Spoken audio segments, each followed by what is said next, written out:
नहीं होना चाहिए। तो ये परिवर्तन जो आया है वो इसी के कारण से आया। लेकिन वो कहते हैं कि हिंदुत्व पर किसी की बपौती थोड़ी है, हम भी हिंदू हैं। यही तो हमारी जीत है, हम तो यही कहते थे। अगर ये बात वो कहते हैं तो ये तो हमारी विजय है। और हम चाहते हैं कि अभी वो रामलला के दर्शन करें, कुंभ मेला का स्नान करें, लेकिन देश के प्रधानमंत्री जी की बराबरी करने की कोशिश करते हैं। लेकिन देश के प्रधानमंत्री अगर कुंभ के मेले में स्नान करने जाते हैं, माननीय नरेंद्र मोदी जी, तो वहां पर सफाई करने वाले कर्मियों के चरण भी धो करके उनको सम्मानित करने का काम। पर आपकी पूजा असली, उनकी नकली क्यों? ये तो आप उनसे पूछे, वो जनेऊ दिखाते हैं। अगर वो असली होते तो सवाल ही नहीं आप करती मुझसे।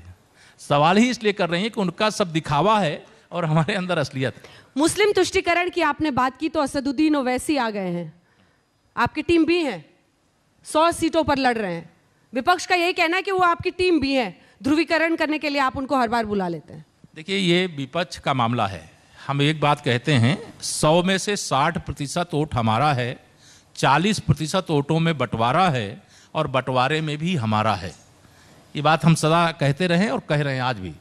ये ओवैसी जी और किसी भी नेता को, किसी भी पार्टी को, 40 यादव रख रहे हैं, सबको रख रहे हैं।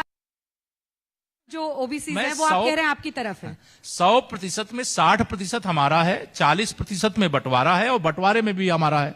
और जो बंटवारे में हमारा है उसके आगे की लाइन में जोड़ दे रहा हूं, यह अंदर की बात है। यदुवंशी और रविदास वंशी भी हमारे साथ है। आपके सहयोगी दिनेश शर्मा जी भी अब आ गए हैं। देखिए, आज तक के पंचायत में 2 उप मुख्यमंत्री, तालियों के साथ स्वागत कीजिए उनका। पता नहीं आप लोगों की आमने सामने ऐसे बात होती है या नहीं होती है? अरे हमारी बहुत बार बात होती है। तो फिर यहाँ पर भी इस मंच पर बात हो जाए, अगर कोई माइक एक बार। मेरे बड़े भाई हैं आप डॉक्टर दिनेश शर्मा जी, और हमारी और उनकी तो मतलब मैं समझता हूं कि 24 घंटे में एक बार कम से कम बात होती ही होती है। दिनेश शर्मा जी मुगलों पर बड़े आक्रामक होकर बोलते हैं, उनके साथ अगली चर्चा होगी। लेकिन चलते चलते अब 2-3 सवाल जो अंत में वो जल्दी से आपसे कर लेती हूँ। देखिए, पिछली बार आपके पास हाथ में था कि अखिलेश ने ये नहीं किया, अखिलेश राज में अपराध कांड था, और फिर शमशान और कब्रिस्तान भी आ गया था। इस बार आपके पास क्या है बड़ा मुद्दा जिससे आप लोगों को अपनी तरफ खींच पाए?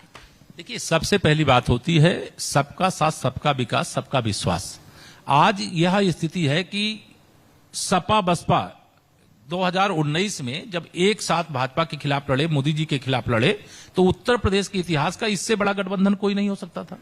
लेकिन तब भी हम 64 सांसद जिताने में कामयाब हुए।